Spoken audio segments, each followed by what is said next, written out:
Naruto, c'est l'animé de toute une génération. On s'attache, on grandit avec eux. Mais plus le temps passe, plus on se rend compte qu'il y a un énorme problème. Naruto fonctionne pour une raison simple, les personnages. L'équipe 7, c'est du génie émotionnel. Sasuke, froid, vengeur, mais capable de sauver ses coéquipiers. Naruto, immature au début, puis stratège, puis leader. Sakura, moqué au début, puis ninja médecin redoutable. On les voit évoluer, on grandit avec eux. Et Shippuden apporte du lourd. Massacre des Uchiwa, les révélations, Danzo, le manipulateur de l'ombre, Hiruzen, le Sandaime, le troisième Hokage, beaucoup trop doux, Itachi, qui n'est pas le vrai méchant, l'Akatsuki créé à l'origine pour équilibrer les forces. Franchement, c'est bien ficelé. Et là, énorme frustration.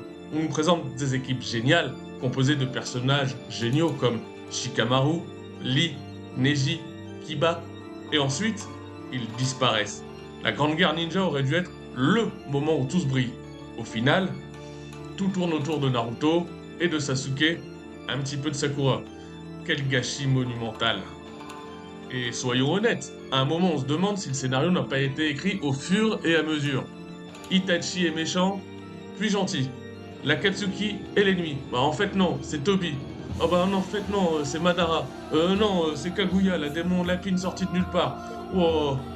Et Sasuke, il tue Orochimaru, ouais, logique. Il tue Danzo, ouais.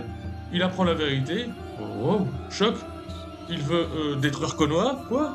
Puis devenir Hokage, cohérent ou totalement émo, je vous laisse juger. La Grande Guerre Ninja dure une éternité. Et les fillers. Quand Naruto se fait battre par une autruche, je suis désolé, c'est peut-être de l'humour japonais, je ne sais pas, mais ça casse totalement la tension dramatique. Pour moi, le plus gros problème de Naruto, c'est le message. Au début, Naruto, c'est un nobody rejeté par tous qui devient Hokage. Quel message! Sauf que, il est le fils du Yondaime, le quatrième Hokage, il est le fils de Kushina Uzumaki, héritier d'un chakra monstrueux du clan Uzumaki, c'est la réincarnation d'Azora, donc au final, c'est pas un nobody, c'était écrit, et là ça casse le message. Pourquoi le village le rejette? C'est vraiment la question centrale, c'est une bonne question. En théorie, Hiruzen, le Sandaime, avait promis de protéger Naruto. Mais le village le rejette. Pourquoi? Parce qu'il incarne le démon. C'est moins une incohérence qu'un terme très japonais. Il y a la peur du collectif face à ce qui dérange, il y a le poids du regard social, il y a la stigmatisation, ce n'est pas incohérent, mais ça affaiblit tout de même le message de tout le monde peut réussir. Enfin, en conclusion, Naruto est immense, mais Naruto est imparfait. C'est un manga incroyable qui aurait pu être un chef-d'œuvre absolu, et c'est peut-être ça qui le rend si fascinant. Allez, à vos commentaires et abonnez-vous.